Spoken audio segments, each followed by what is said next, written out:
We all know the suit, that iconic black armor that struck fear into the galaxy for 2 decades.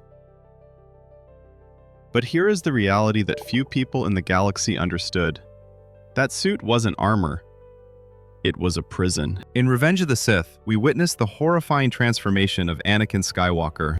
But what you might not realize is that Palpatine designed that suit specifically to remind Vader of his failures. It was designed to force him to live a life of pain and suffering every single day. Palpatine purposefully withheld anesthetic during the surgery, so Vader would feel every inch of pain, believing it would deepen his connection to the dark side. But it also had a tactical purpose.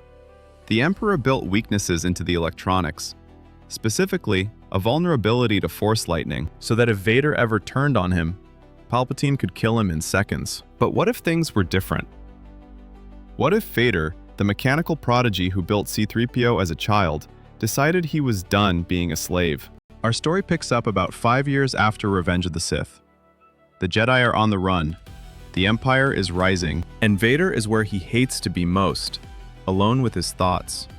He's meditating in his Bacta tank deep within his castle. This tank was his only place of peace.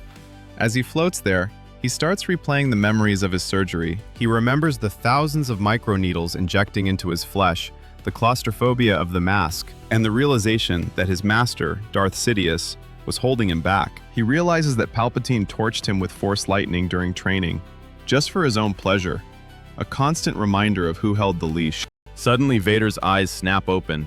He has a moment of absolute clarity. He realizes he is worth more than this. The suit is limiting him, and his thirst for power has never been stronger. In a fit of rage, he shatters the Bacta tank. The glass cracks, the fluid spills, and Vader decides right then and there he requires a new suit, one that is powerful, and most importantly, untampered by Sidious's cruel tricks. Vader knows he has to be incredibly careful. Palpatine kept royal guards in Vader's castle, not just for protection, but as spies. If Palpatine catches wind of this upgrade, Vader is dead. So, he plays the part. He demands his old suit be brought to him, chains himself into the assembly chamber, and starts formulating a plan. He needs a material that changes the game. He considers Mandalorian Beskar, but dismisses it. It's heavy and would slow him down. He needs something that makes him a force to be reckoned with. Then, he remembers an old story Sidious told him about Darth Plagueis. He remembers a rare metal called Cortosis. This isn't just strong metal. Cortosis has a unique property where it can short out a lightsaber upon contact. Even better, it's resistant to energy. Vader recalls the location of the mines, Baldemnik, a tropical planet in the Outer Rim. He suits up and leaves immediately, banking on the fact that it's far enough away that Palpatine won't sense his specific intentions. When he arrives on Baldemnik, it looks like a paradise, tropical islands and beaches, but the atmosphere is toxic to most humanoids. For a normal man, this is deadly. For the Dark Lord, who already lives inside a respirator, it's just another Tuesday. He searches the old cave systems and eventually strikes gold, or rather, Cortosis ore. This is where we see the return of Anakin Skywalker, the mechanic. Vader spends hours in that cave, blueprinting a suit that is fundamentally different from his current prison. He knows his own body better than anyone, and he is determined to find the perfect design. The new design is lighter, allowing for the agility he had as a Jedi. He redesigns the chest unit so the control box isn't a giant target for enemies to hit. He strips away the purposeful flaws Palpatine installed, reclaiming the engineering genius that once built a pod racer from scraps. The vulnerability to Force lightning? Gone. Insulated by the Cortosis weave. This isn't just a repair. It's an evolution. For the first time in years, Vader isn't building a prison for himself. He is building a weapon.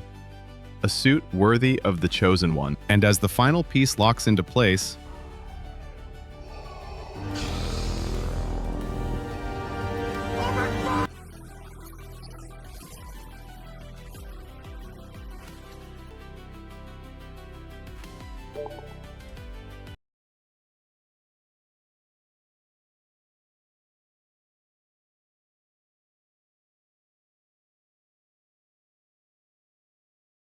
hides the life support systems under the armor plating.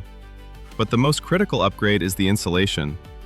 This new suit is designed to have zero weakness to Force lightning. As he sits there crafting the metal, tinkering and repairing, it's almost nostalgic. It reminds him of being a child on Tatooine, building things, using his imagination. For a brief second, under that mask, he might have even cracked a smile. But he hits a roadblock. He can build the parts, but he can't perform the surgery on himself. If he tries to swap the suits alone, he dies. He needs a team, and he needs a team that won't talk.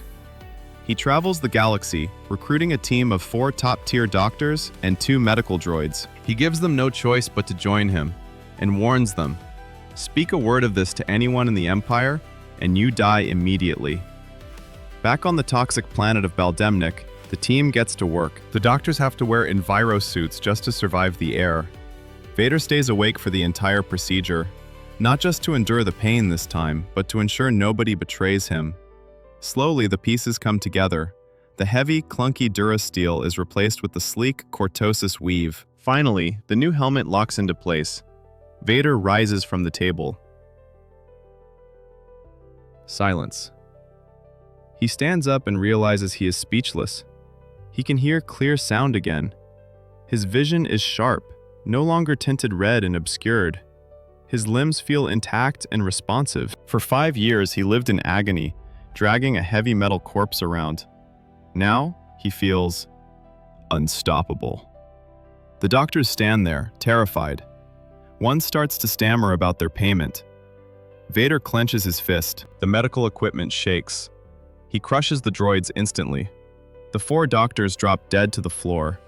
He looks at the bodies and says, "The Empire thanks you for your service." No witnesses.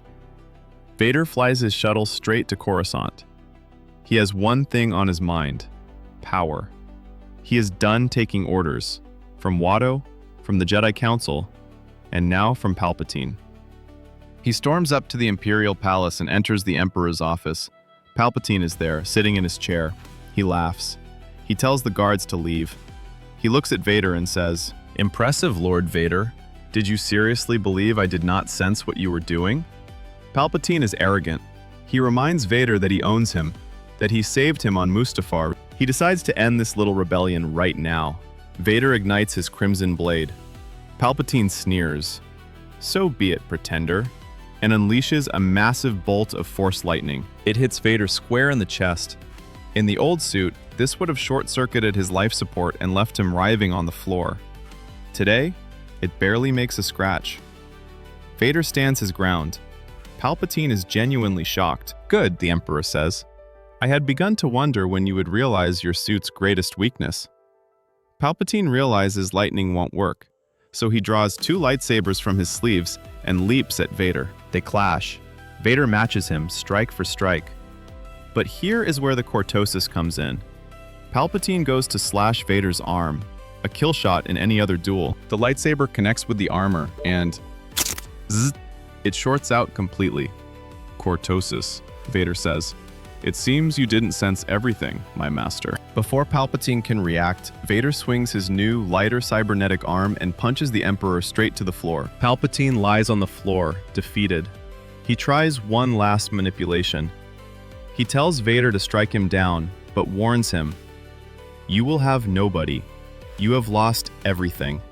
Your wife, Padme, everyone." He taunts Vader, revealing that he manipulated the dreams about Padme, that he engineered the death of his mother. This doesn't break Vader, it focuses him. He realizes Palpatine is the source of every tragedy in his life.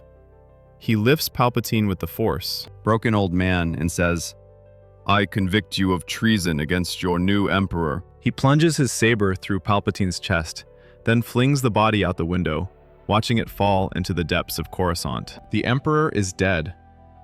Vader takes the holo projector and broadcasts a message to every Moff, Inquisitor, and officer. "The Emperor is dead. I am your Emperor now." But he doesn't just rule alone. He's smarter than that. He summons Grand Moff Tarkin and Grand Admiral Thrawn. He orders Thrawn to clean house in the military, and Tarkin to handle the Senate. He creates a streamlined, ruthless empire. And his first personal order? He recalls Palpatine's taunt about who was with Padme when she died. It wasn't Vader, it was Obi-Wan. Vader issues his first decree to the galaxy. "Your first and only task is to hunt down and locate Obi-Wan Kenobi." What do you think? Would a Cortosis suit make Vader invincible? Or would the power go to his head? Let me know in the comments below. If you want to see what happens when Vader finds Obi-Wan in this timeline, make sure you're subscribed.